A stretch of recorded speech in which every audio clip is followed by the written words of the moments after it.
buat teman yang sudah like, yang sudah komen, terima kasih. Dan yang belum, jangan lupa untuk klik lonceng dan subscribe supaya video saya selanjutnya teman-teman tidak ketinggalan. Terima kasih, langsung saja. Check it out.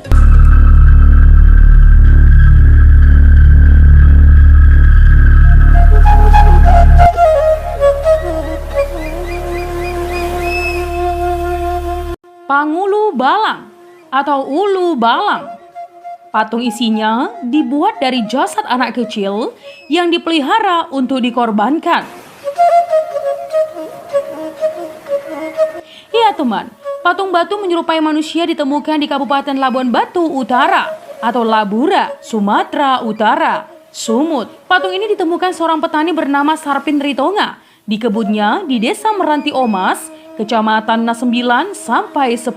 Informasi dari orang-orang tua di sana mengatakan bahwa zaman dahulu memang ada kerajaan di wilayah sekitar itu. Kemungkinan besar patung itu merupakan peninggalan kepercayaan masyarakat Batak kuno dan diyakini memiliki kekuatan gaib yang tersimpan dalam patung tersebut.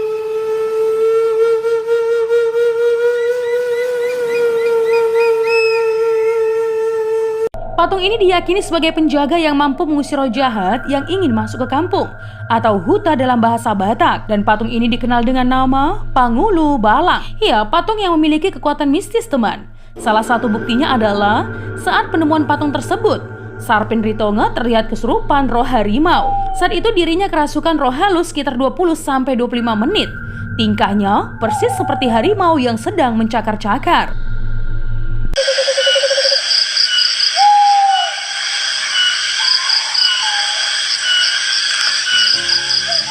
Nah teman, patung Pangulu Balang ini dipercaya bisa menjaga dan melindungi kampung mereka dari mara bahaya.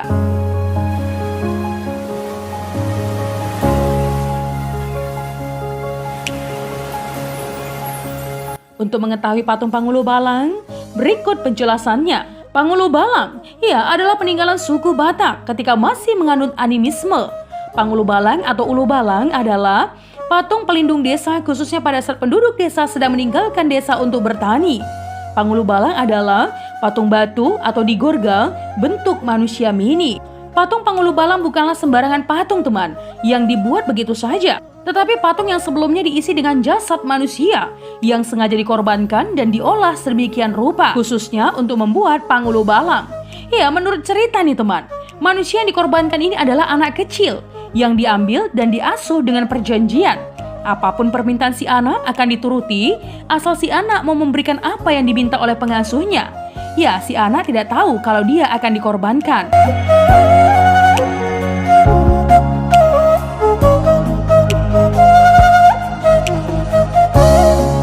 Seluruh permintaan si anak dituruti hingga umur kurang lebih 10 tahun teman sebelum dikorbankan. Nah, pada saat yang ditentukan, kemudian si anak dikorbankan dengan cara dimasukkan ke dalam mulutnya berupa cairan timah mendidih. Kemudian jasadnya dipotong-potong dan dicampur dengan beberapa ramuan dan dibiarkan membusuk.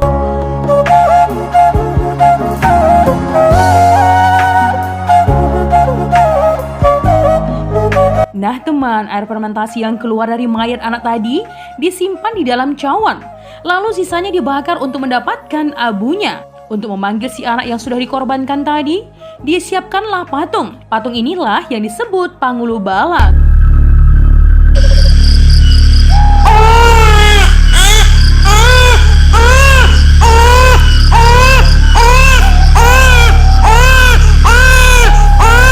Wow, menyeramkan sekali ya. Iya teman, patung ini berfungsi untuk menolak bala. Sedang Datu bisa memanfaatkannya untuk disuruh menyerang musuh berupa santet. Pangulu Balang ini pada saat-saat tertentu dipele atau diberi makan oleh majikannya yang menemunya berupa padi yang digongseng atau berti, telur ayam kampung, dan lain-lain. Seandainya majikannya terlambat mamele atau memberi makan, ada harapan telur ayam sekampung yang sedang dierami akan bayuhon atau tidak jadi menetas karena sebelumnya telah disantap oleh Pangulu Balang.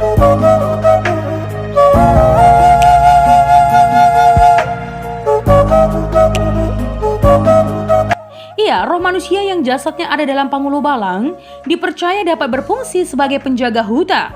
Jika ada musuh teman, zaman dulu sering kejadian ya, mau menyerbu masuk hutan, ataupun akan timbul wabah kolera atau begu atuk dan lain-lain bencana, maka sebelumnya oleh Pangulo Balang akan diberikan peringatan-peringatan dini dengan tanda-tanda. Umpamanya, semut-semut merah bermunculan di sekeliling hutan secara mencolok, atau tanda-tanda alami lainnya yang tidak lazim. Bahkan katanya suara-suara aneh yang bersumber dari Pangulo Balang.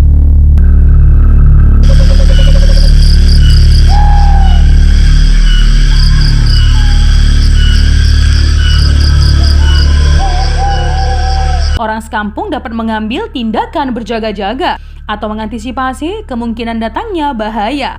Nah, Pangulo Balang juga memiliki peranan penting dalam perselisihan antar marga atau antar desa. Roh Pangulo Balang ditugaskan ke daerah musuh untuk menutup mata dan telinga musuh agar tidak mampu untuk berperang lagi.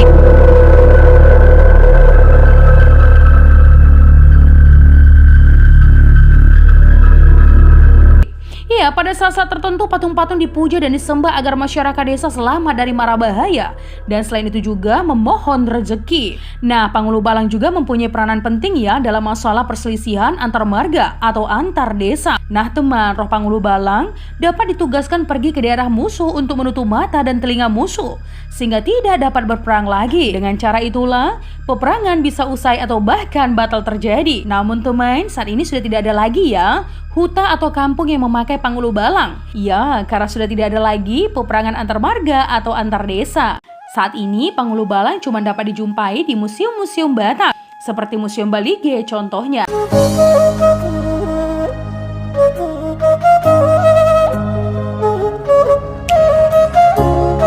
Lebih lanjut teman, kepercayaan dan penyembahan kepada roh oleh orang Batak disebut pelbegu, artinya menyembah batu dan roh.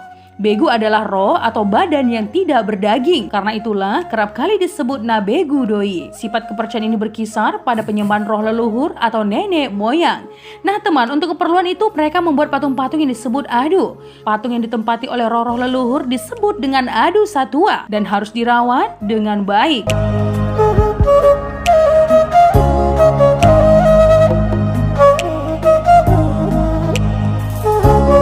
Biasanya pelaksanaan ritual ini dilakukan melalui upacara dengan memukul gendang. Di samping itu teman, mereka melaksanakan drama dan tarian. Tempat upacara penyembahan dewa itu adalah di Pusuk Buhit. Iya, salah satu ciri khas dari upacara ini adalah menghormati roh nenek moyang teman.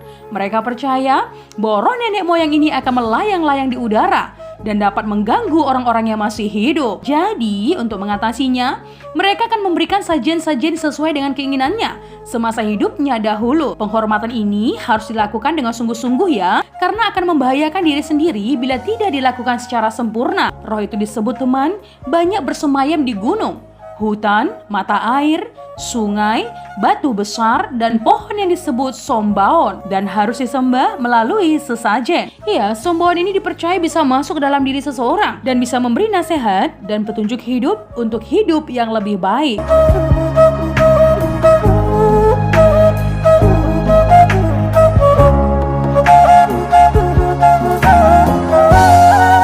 Nah teman, itu tadi adalah Pangulo Balang atau Ulu Balang. Patung isinya dibuat dari jasad manusia yang dipelihara untuk dikorbankan. Jika ada kesalahan dalam penyampaian sejarah, mohon dimaafkan ya teman. Untuk kritik dan saran yang membangun, langsung saja tinggalkan di kolom komentar.